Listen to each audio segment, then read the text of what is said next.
രാജകുമാരി ഗ്രാമപഞ്ചായത്തിൽ ദുരിതാശ്വാസ ക്യാമ്പ് തുറന്നു. പെരുന്തേനീച്ച ആക്രമണത്തെ തുടർന്നാണ് രാജകുമാരി എസ്റ്റേറ്റ് കോളനിയിലുള്ള 40ഓളം കുടുംബങ്ങളെ ക്യാമ്പിലേക്ക് മാറ്റിയത്. കോളനിക്ക് സമീപത്തെ വൻമരത്തിലുള്ള 40ഓളം പെരുന്തേനീച്ച കൂടുകൾ ഒഴിവാക്കാൻ രാജകുമാരി പഞ്ചായത്ത് നടപടി സ്വീകരിച്ചു. കോളനി നിവാസികളുടെ ദുരിത ജീവിതം മീഡിയാനെറ്റ് റിപ്പോർട്ട് ചെയ്തിരുന്നു. ആകാശത്ത് പരുന്ത് പറന്നാലും ശക്തമായ കാറ്റ് വീശിയാലും നെഞ്ചിൽ ആശങ്കയുടെ നെരിപ്പോടുമായി കഴിഞ്ഞിരുന്ന ഖജനാപ്പാറയ്ക്ക് സമീപത്തെ രാജകുമാരി എസ്റ്റേറ്റ് കോളനിയിലുള്ളവർക്ക് ആശ്വാസം. കോളനിക്ക് സമീപത്തെ വൻമരത്തിലുള്ള 40ഓളം പെരുന്തേനീച്ചക്കൂടുകൾ ഒഴിവാക്കാൻ രാജകുമാരി പഞ്ചായത്ത് മുൻകൈയെടുത്ത് നടപടി സ്വീകരിച്ചു. പെരുന്തേനീച്ചകളെ തുരത്തി തേനെടുത്ത ശേഷം മരത്തിന്റെ ശിഖരങ്ങൾ മുറിച്ചുമാറ്റാൻ മന്ന വിഭാഗത്തിൽപ്പെട്ട സംഘം സ്ഥലത്തെത്തി. ഇതിന് മുന്നോടിയായി കോളനിയിലെ 40ഓളം കുടുംബങ്ങളെ രാജകുമാരി കമ്മ്യൂണിറ്റി ഹാളിലേക്ക് മാറ്റിപ്പാർപ്പിച്ചു. ഉദ്യമം അവസാനിപ്പിക്കുന്നതുവരെ 40 കുടുംബങ്ങളിലുള്ള 60ഓളം അംഗങ്ങൾ കമ്മ്യൂണിറ്റി ഹാളിൽ താമസിക്കാനാണ് തീരുമാനമെന്ന് രാജകുമാരി പഞ്ചായത്ത് പ്രസിഡന്റ് സുമ ബിജു പറഞ്ഞു. പഞ്ചായത്തിലെ രാജകുമാരി എസ്റ്റേറ്റ് എന്ന് പറയുന്ന സ്ഥലത്ത് ഒരു മരത്തിൽ ഏകദേശം 40ഓളം തേനീച്ചകൾ കൂടുകൂട്ടിയിട്ടുണ്ട്. അപ്പോൾ തേനീച്ച ഇപ്പോൾ വേനൽക്കാലം ആയപ്പോൾ തേനീച്ചകൾ ഇളകി അവിടെ അടുത്തടുത്ത് വീടുകളുള്ള ഏകദേശം 40ഓളം വീടുകൾ തൊട്ടടുത്തടുത്തായിട്ട് താമസിക്കുന്ന ആളുകളാണ്.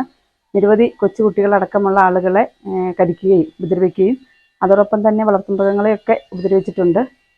അപ്പം ആ ഒരു സാഹചര്യത്തിൽ പഞ്ചായത്തിൻ്റെ നേതൃത്വത്തിൽ ആളുകളെ അവിടെ നിന്ന് മാറ്റി താമസിപ്പിച്ച് തേനീച്ചകളെ സ്ഥലത്തുനിന്ന് ഒഴിവാക്കുന്നതിനുള്ള ശ്രമങ്ങൾ നടന്നു വരികയാണ്.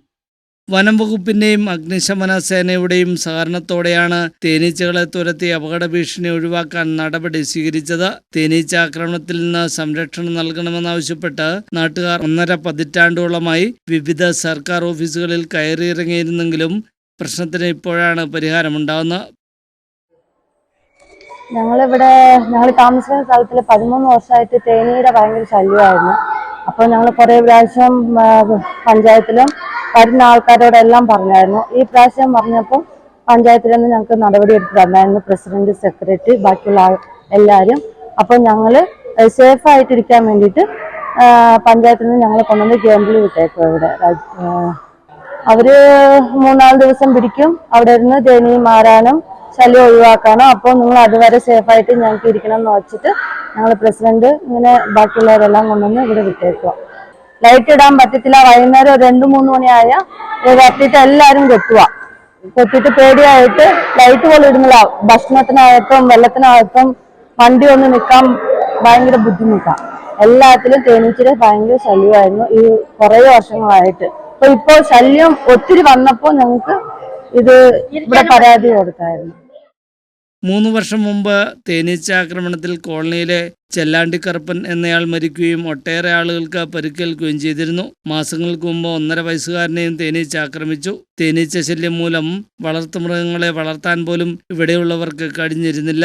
രാത്രി സമയത്ത് വീടുകളിൽ ലൈറ്റ് തെളിയിച്ചാലും തേനീച്ചകൾ ഇരമ്പിയെത്തും. തേനീച്ച ആക്രമണം രൂക്ഷമായതോടെ നടപടി സ്വീകരിച്ചിരിക്കുകയാണ് ഗ്രാമപഞ്ചായത്ത്.